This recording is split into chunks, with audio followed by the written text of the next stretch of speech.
Hi there, my name is Scott Shepard and I work with California State Parks. I'm standing here at Cowell's Beach in Santa Cruz, California. Santa Cruz is known across the globe as one of the most notable surf locations in North America and is home to some of the best waves in California. And it just so happens that where I'm standing here today is the first location where surfing was introduced to the greater North American continent in the late 1800s. And I'm lucky enough to be joined here today by senior archaeologist with California State Parks in the Santa Cruz District, Mike Grone, who's going to share with us a little bit about that story. So Mike, thanks so much for joining me here today. Yeah, thanks so much for having me. Of course. So Mike, what can you tell me about where we're standing here today? Yeah, so Lighthouse Field Beach directly behind us is the unceded territory of the Awaswa speaking peoples known as the Yupi, who stewarded these lands since time immemorial. Unfortunately, centuries of colonial violence led to their displacement and removal, and today there are no known survivors. However, there are neighboring tribes who are continuing the stewardship efforts and practices of the Yupi people to honor them and ensure that they're never forgotten. Awesome. Thank you so much for sharing that, Mike. And we're actually here celebrating Asian American Pacific Islander Heritage Month. So, Mike, what can you share with me about the contributions of the Pacific Islander community to greater surfing in North America? Yeah, great question. So here in 1885, on a sunny day in July, there were 3 Hawaiian princes who were attending a military boarding school in San Mateo who came over to Santa Cruz, were visiting a family here and staying with them, and they saw these perfect waves rolling in through Cowell all the way over to the mouth of the San Lorenzo River.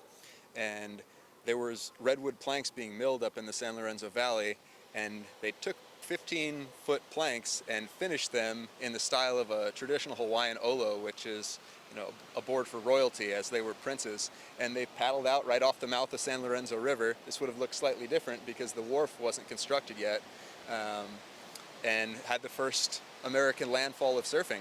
And there was a number of different news articles documenting this, and people were probably mind blown for the first time to see people walking and gliding on water. So this area is a historical landmark and very significant to North American surfing, but just our shared history in general. Awesome. And it's easy to see as you look behind me today why they might have been inspired to paddle out and catch some of the waves here in Santa Cruz. So Mike, what can you tell me about the relationship that California State Parks has with the local indigenous communities and the coastal stewardship that you were mentioning before? Yeah.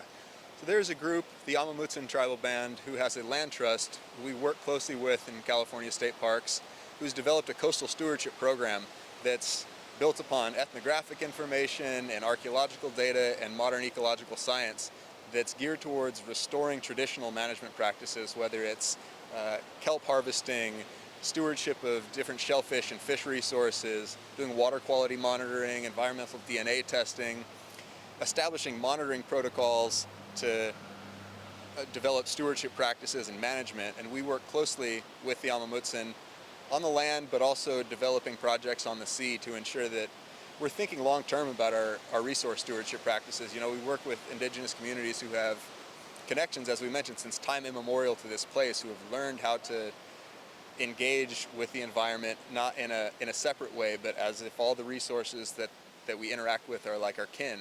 And clearly we have a wonderful resource here in these waves, but also all the fish and shellfish and seaweed that make this such a biodiverse and productive environment. We can tie in traditional knowledge that spans thousands of years in this area and kind of restore some resilience and health of the environment.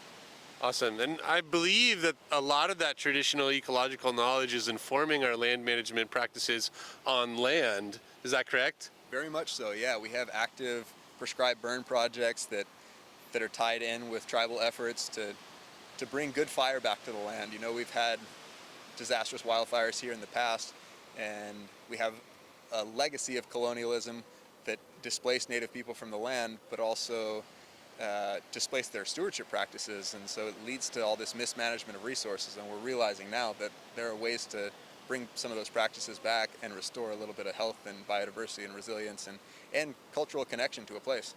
And I know that this might be a tough question for you, but as an archaeologist, what do we know about the relationship that the indigenous people of this location had with the marine environment? Like, can we theorize at all that maybe some waves may have been caught by other communities in the past here in Santa Cruz? You know, there's a possibility. There's not extensive ethnographic documentation of the use of boats, but there is mention of one of the early Spanish colonial enterprises up the coast near Año Nuevo that kind of documented the local people there, a Waswa-speaking people of the Koroste Nation, were expert fishermen by boat, and they would go out in boats and collect shellfish and seaweed and fish deeper offshore.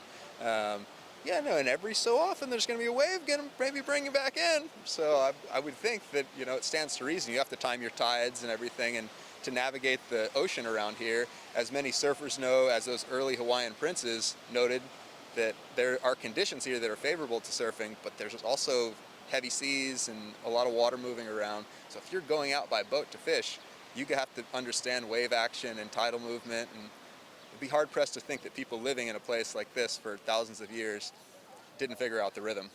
Sure, I can imagine that as well. Thanks so much for sharing that, Mike. And thank you again for sharing the story of how surfing came to North America. You know, without the contributions of Asian Americans and Pacific Islanders here in North America, we certainly wouldn't have the vibrant surfing culture that we have here in Santa Cruz or in other places around our nation and around the state of California. So thank you again, Mike. And I want to invite all of you watching at home to join us live on June 20th at 10 a.m. from Wilder Ranch State Park, where we'll be joined by scientists, historians from around our region to share the history and science of surfing here in the state of California and here in our region at Santa Cruz. So thank you so much again, and we look forward to seeing you in a California State Park real soon.